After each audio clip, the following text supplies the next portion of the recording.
Welcome to this week's 5 Minutes of Revelation, and today in those 5 minutes I want to ask you this. Are you willing to live for God? See, because ever since I was a child, it was important to me that my heart was right before God. But because back then I didn't know God the way I know Him now, I always thought the way to check myself was to simply ask myself this question. And the question was not, am I willing to live for God? The question I kept asking myself is, am I willing to die for God, or would I be willing to die for Him and for His name's sake? And back then, I could always answer this question with a yes, of course I would die for God. And see, that always made me feel good about myself, that always made me feel like I'm in the right place, made me feel like my heart towards God is in the right place. But it's not the way you should go about checking whether your heart is right before God or not. See, because only the fewest of us really get to the point where it's a question of living or dying. Only the fewest of us actually get to the point where if you say that you believe in God, if you say that you're His child, you would have to die for that. So us asking ourselves, are we willing to die for God, is not the way we should go about this. Because God doesn't want us to die for Him. He wants us to live for Him. Because 2 Corinthians 5:15 says, and He died, so He did all the dying that needs to be done. And He died for all, for you and for me, that those who live might no longer live for themselves, but for Him.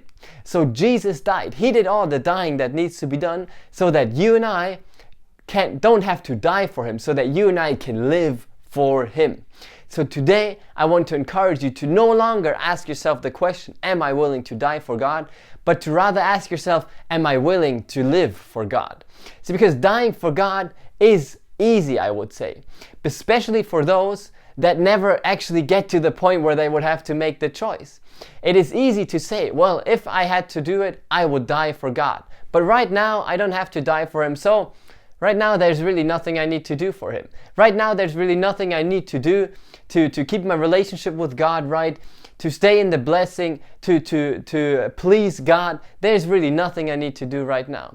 But the question you should be asking yourself is, am I willing to live for God?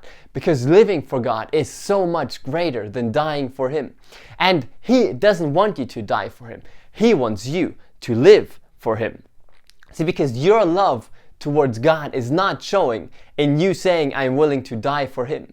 Your love towards God is shown by you saying, I am willing to live for you.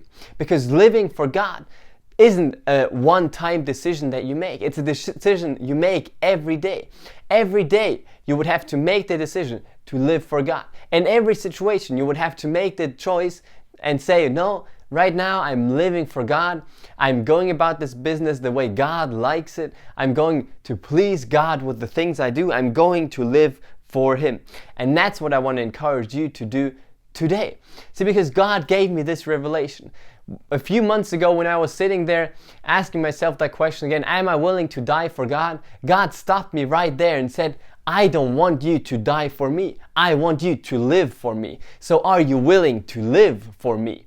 And right then I realized that living for God is so much greater than dying for Him.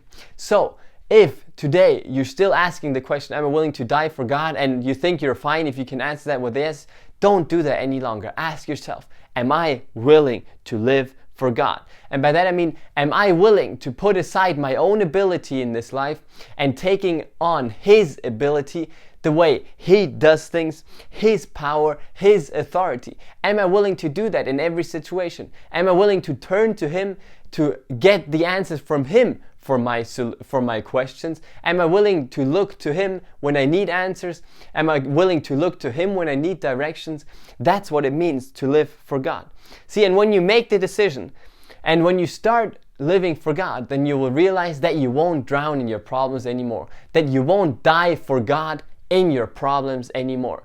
Because when you're facing a problem, you think, well, I'm willing to die for God, and you go into this problem, then you're pretty much just saying, well, if the problem's going to kill me, I'm at least going to die for God. Or if I'm going to fail at the things I do, I at least do it for God. But failure doesn't glorify God. If you fail at the things you do, it doesn't glorify God. So you dying in your situation, you failing in your situation does not glorify God. You can't fail for the glory of God, but you can live for the glory of God. You can go into your situation, you can go to your problem, you can walk in God's authority, in His power, get the direction from Him, and overcome your problem. And then you won't drown in your problems, because now you've chosen to live for God, and that means you overcome your problems, you overcome every situation, you come out on top, and you glorify God with the life you live.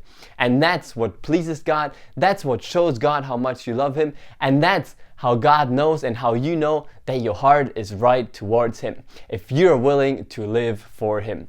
So take this with you, be encouraged by that. Live for God. Don't die for Him, but live for God. Take this with you, be blessed by that. Don't forget to read your chapter a day, and I'll see you again next week.